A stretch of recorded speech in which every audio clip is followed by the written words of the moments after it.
ನಾನು ಕಳೆದ ಬಾರಿ ಇದೇ ನಮ್ಮ ಜಗನ್ನಾಥ್ ಭವನದಲ್ಲಿ ನಾನು ಪತ್ರಿಕಾಗೋಷ್ಠಿ ಮಾಡಿ ಹೇಳಿದ್ದೆ, ದ ಡೇ ವಿಲ್ ಕಮ್, ಒಂದಿನ ಬಂದೇ ಬರ್ತದೆ, ಮುಖ್ಯಮಂತ್ರಿಗಳು ತಮ್ಮ ತಪ್ಪನ್ನು ಒಪ್ಕೊಳ್ತಾರೆ, ಈ 14 ನಿವೇಶನಗಳನ್ನು ವಾಪಸ್ಸು ಮೂಡಾಗೆ ಸರೆಂಡರ್ ಮಾಡ್ತಕ್ಕಂಥ ದಿನ ಬಂದೇ ಬರ್ತದೆ ಅನ್ನೋ ಮಾತನ್ನ ನಾನು ರಾಜ್ಯದ ಅಧ್ಯಕ್ಷನಾಗಿ ಹೇಳಿದ್ದೆ. ನಿನ್ನೆ ರಾತ್ರಿ ಬಹಳ ಮಹತ್ತರವಾಗಿರ್ತಕ್ಕಂಥ ಒಂದು ಬೆಳವಣಿಗೆ ಆಗಿದೆ. ಸಿದ್ದರಾಮಯ್ಯನವರ ಧರ್ಮಪತ್ನಿಯವರು ಮೂಡಾಗೆ ಪತ್ರವನ್ನು ಬರೆದಿರ್ತಕ್ಕಂಥ ವಿಚಾರ ನಿಮಗೂ ಕೂಡ ಗಮನಕ್ಕೆ ಬಂದಿದೆ.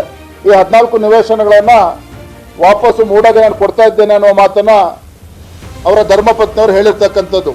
ಆದರೆ ಒಂದಂತೂ ಇವತ್ತು ರುಜುವಾತಾಗಿದೆ, ಯಾವ ಮುಖ್ಯಮಂತ್ರಿಗಳು ಸಿದ್ದರಾಮಯ್ಯನವರು ನಾನು ಜಗ್ಗೋದಿಲ್ಲ, ನಾನು ಬಗ್ಗೋದಿಲ್ಲ ಅಂತೇಳಿ ಆರ್ಭಟ ಮಾಡ್ತಾ ಇದ್ರು, ಯಾವ ಮುಖ್ಯಮಂತ್ರಿಗಳು ಸಿದ್ದರಾಮಯ್ಯನವರು ನಾನೇನು ತಪ್ಪೇ ಮಾಡಿಲ್ಲ, ಇದೆಲ್ಲವೂ ಕೂಡ ರಾಜಕೀಯ ಪ್ರೇರಿತವಾಗಿರ್ತಕ್ಕಂಥದ್ದು ಅನ್ನುವ ಆರೋಪವನ್ನು ನಮ್ಮ ಮೇಲೆ ಮಾಡ್ತಾ ಇದ್ರು, ಯಾವ ಮುಖ್ಯಮಂತ್ರಿಗಳು ಸಿದ್ದರಾಮಯ್ಯನವರು ರಾಜ್ಯಪಾಲರು ದೆಹಲಿಯ ಕೈಬೊಂಬೆಯಾಗಿ ವರ್ತನೆ ಮಾಡ್ತಾ ಇದ್ದಾರೆ ಅನ್ನುವ ಆರೋಪವನ್ನು ರಾಜ್ಯಪಾಲರ ಮೇಲೆ ಮಾಡ್ತಾ ಇದ್ರು.